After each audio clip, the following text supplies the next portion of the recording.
I would like to acknowledge the presence of many exalted devotees today. His guests Sarvas Prabhu and Tadit Mataji have joined us. Ravinda Sarup Prabhu is here too as well, Guru Maharaj. Wow. But Guru Maharaj, before introducing them, I would like to call upon a very special devotee that you have known since you joined ISKCON Boston. And that is none other than the temple president at that time, His Holiness Satsarup Das Goswami Maharaj, who is here with us. So I would humbly like to ask Satsarup Maharaj to kindly unmute and share some of these precious moments about you with you. Hare Krishna.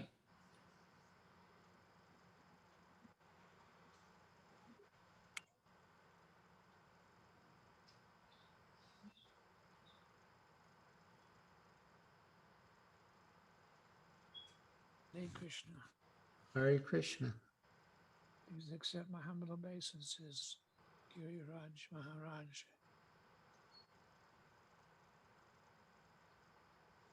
I met Giriraja Maharaj before he was even initiated.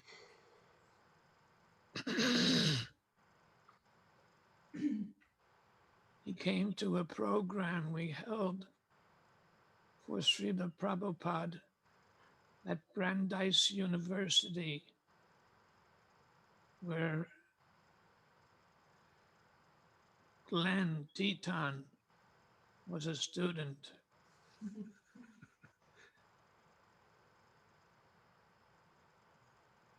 Glenn arrived late and missed Prabhupada's lecture. When he arrived, I was leading the last kirtan. Then it was time to leave. Prabhupada had a car ride of his own, but the other devotees had no way to get back to the temple. So they asked Glenn if they could go in his car. So they packed in with him. And on the way back, the devotees preached to him, especially Nandakishore's wife, Janavi. And she turned Glenn's head around. Their straight, conscious preaching. Glenn was something of a eclectic spiritualist, mixing Buddhism and Mayavadi philosophy. He went one night to the temple when Prabhupada lectured, and that was a complete change in his life. Glenn had a sign in his dorm room that said, "You are God."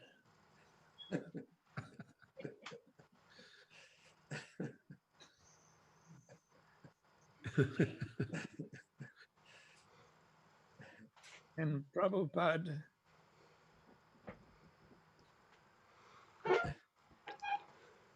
blasted this notion, and Glenn immediately got down and made prostrated obeisances to Swamiji, to Prabhupada. Very well.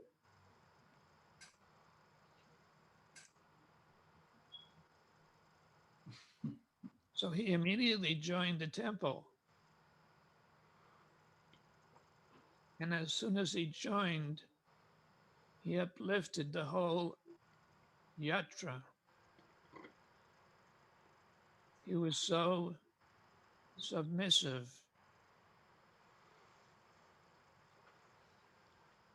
and enthusiastic and surrendered.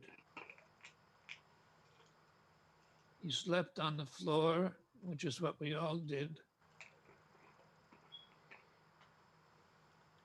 And he got into reading Prabhupada's books and taking part in all our activities. At that time, the temple was filled with ISKCON press workers. But Giriraj was a Sankirtan devotee. And he followed the temple schedule. Some of the press workers weren't very obedient to following the temple schedule. So I felt great support and love from Giriraj for his attending all the programs. He was a Sankirtan devotee. In good weather, we used to go out for hours on the Boston Commons, maybe 20 devotees chanting at once, and a few devotees circulating in the crowd that gathered, distributing Back to Godhead magazines and collecting donations. Giriraj was the leader in collecting. He had a little cloth blue bag that he put the money in.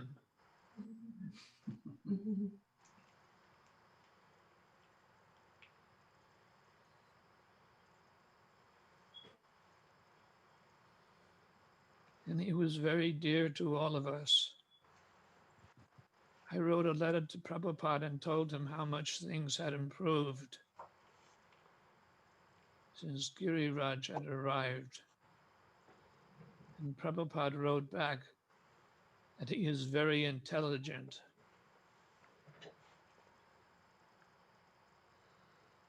Then he initiated him with the nectarian name Giriraj Das.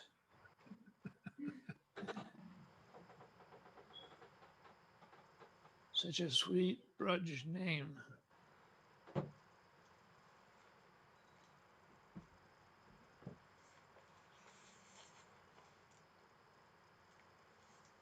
Prabhupada visited again in 1969,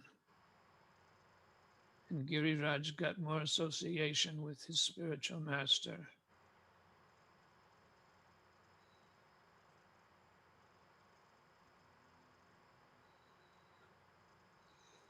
I definitely remember that the whole yatra was uplifted by his presence right from the start. He was so enthusiastic.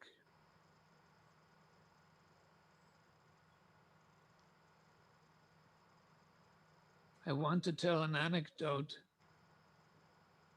that is a little unpleasant, but it shows Giriraja Maharaja in a good light.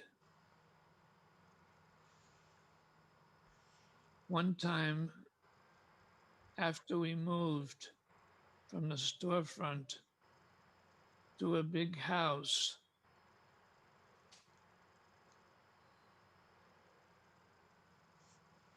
we were attacked in the night by a local gang. They broke all the front windows and broke the door down and came in bearing car antennas, which they had broken off the cars, and they were hitting the devotees with them.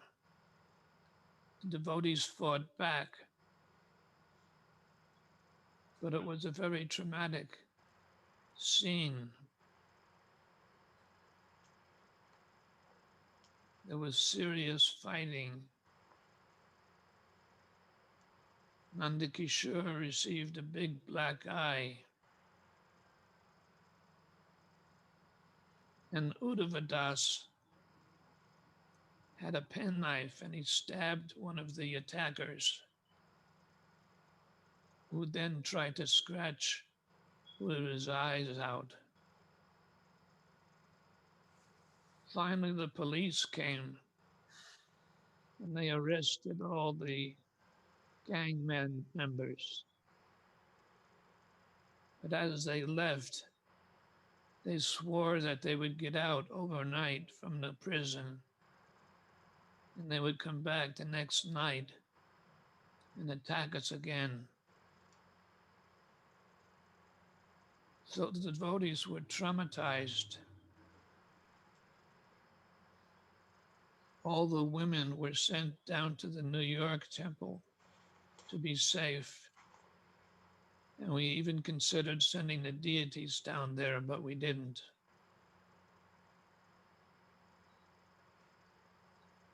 One devotee named Murari Das had very heroically thrown one of the gang members through the front window. But he was so much traumatized himself by the fight that he went down to New York to avoid the next night's attack. Giriraja and I decided to go down to New York also to avoid the attack. We left in his red car and started south. As he drove, we began to talk together. Giriraj asked, "Why are we leaving the temple?"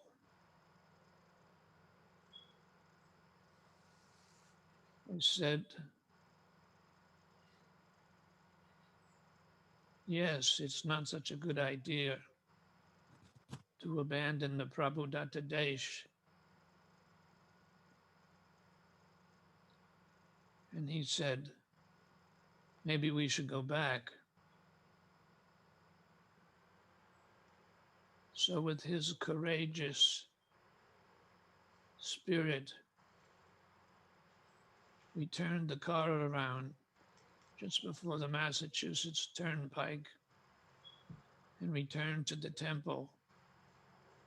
There, Brahmananda and Rishi Kumar, two strong devotees, had come from New York to help protect the temple. They welcomed us very heartily for returning and not abandoning the temple. We stayed up all night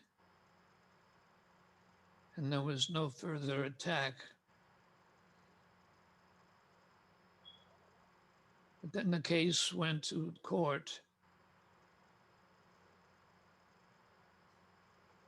and we charged the gang members with breaking in and assaulting the devotees. They made up some lies that we had dragged one of their members into the temple who was a Vietnam veteran and mocked him for his service. That was a complete lie. But the judge decided to close the case, and if anything at all happened within the next 6 months, he would open it again and punish the gang members. We told Prabhupada about all this, and he wrote back and said the judge was an intelligent man.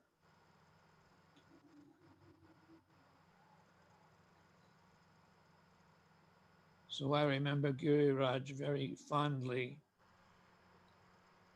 for his brave decision not to flee the temple that night.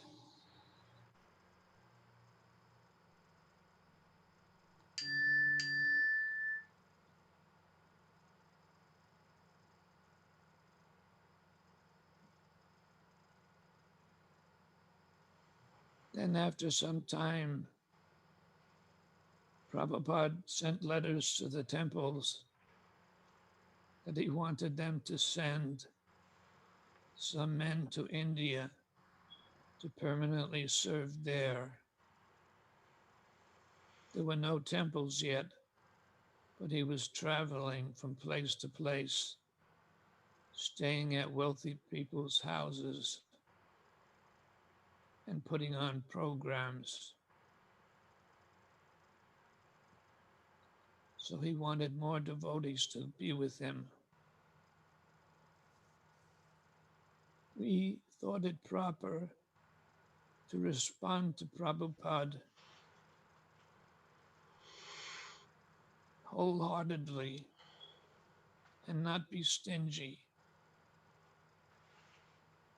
So in consultation, we decided to send our very best man, Giriraj Brahmachari. It was heartbreaking to have to send him away because he was such a solid person in the temple. He was very willing to go and join Prabhupada and devotees in India. So off he went, and there was a big hole in the Boston temple.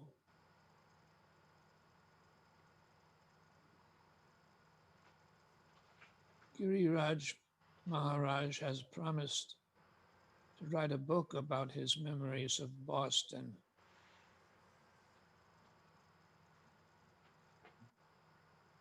I will look forward to that. He's already giving us the Juhu book soon. And then he just said he's next writing about traveling in India before Juhu. But then he'll write about the Boston days sometime. While he was in Boston, I bonded with him very strongly. And that bond has remained until today. I love Giriraja Maharaj, and I'm impressed by all that he has done at Juhu and his hospice work and his preaching work. Even through health difficulties, he's recovered and come back to full service.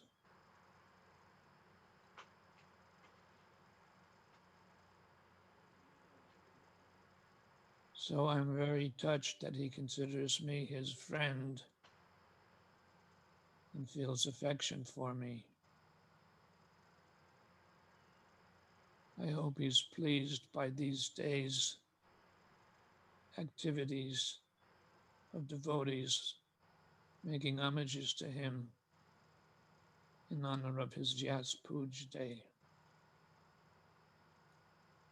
Hare Krishna.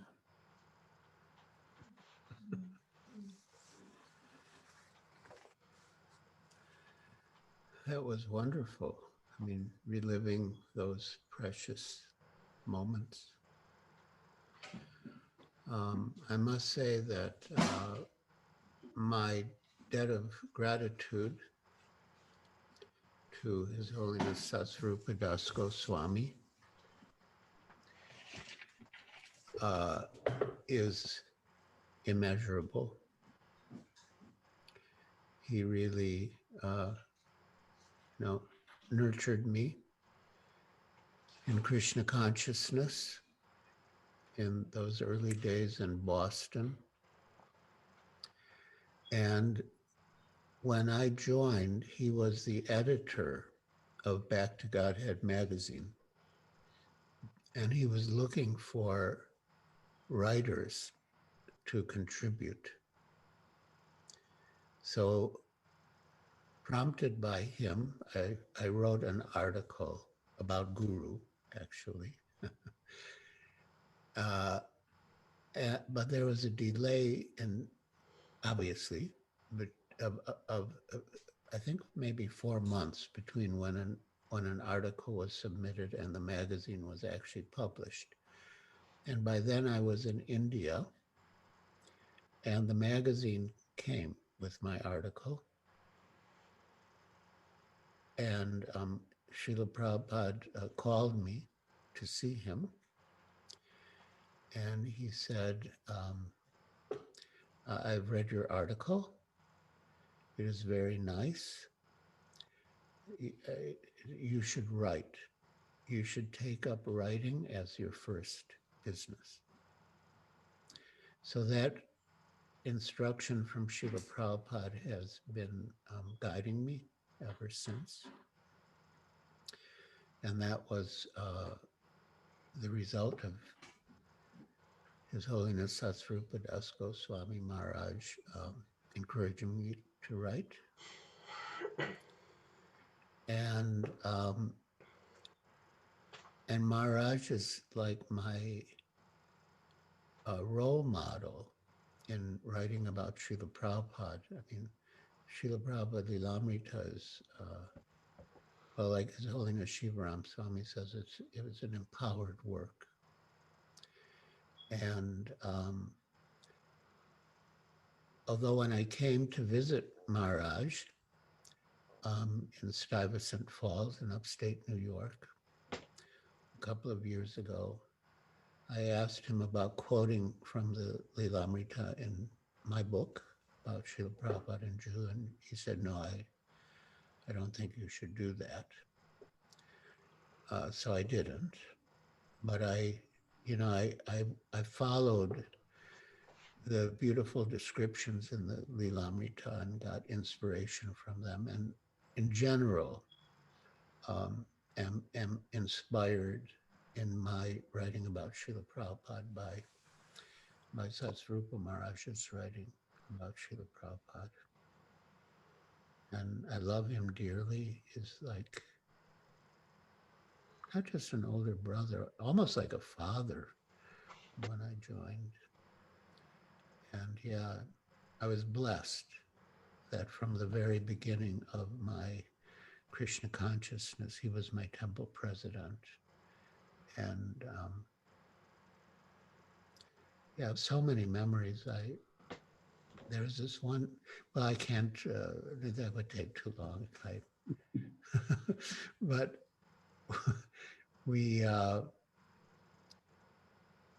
I can't. I would like to,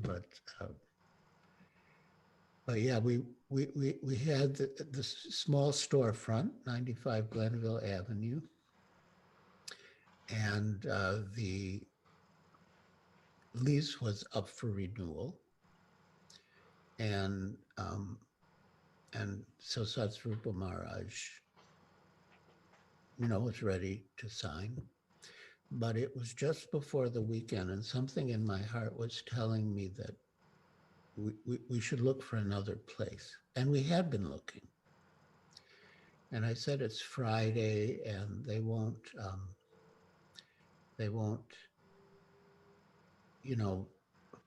find us in default, until Monday, and we can pay on Monday. We can renew the lease.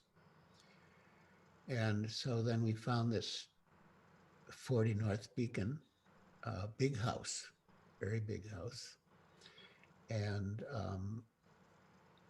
I think it was a funeral home or something, but what I'm leading up to, it's all leading up to when Satsvarupa Maharaj and I visited the owner. He was a very wealthy man. He had a big, impressive office. And he had an ashtray filled with cigarette butts. And he, as I recall, he wanted another smoke, but he was out of cigarettes. So he picked up one of the cigarette butts from the ashtray and lit it. And Satsvarupa Maharaj made I thought it was such a profound philosophical statement to the effect that that you can't enjoy more than you're destined to. you know, even though he's so wealthy, he was smoking a cigarette butt like a bum on the street. So yeah, I have so many precious, treasured memories. And yeah, I really do feel that the Jew book, which has been sent to the printer now, is very much an offering to Satsvarupa Maharaj, who has guided me from the beginning and really showed me the best of how to write about Srila Prabhupada. Hare Krishna.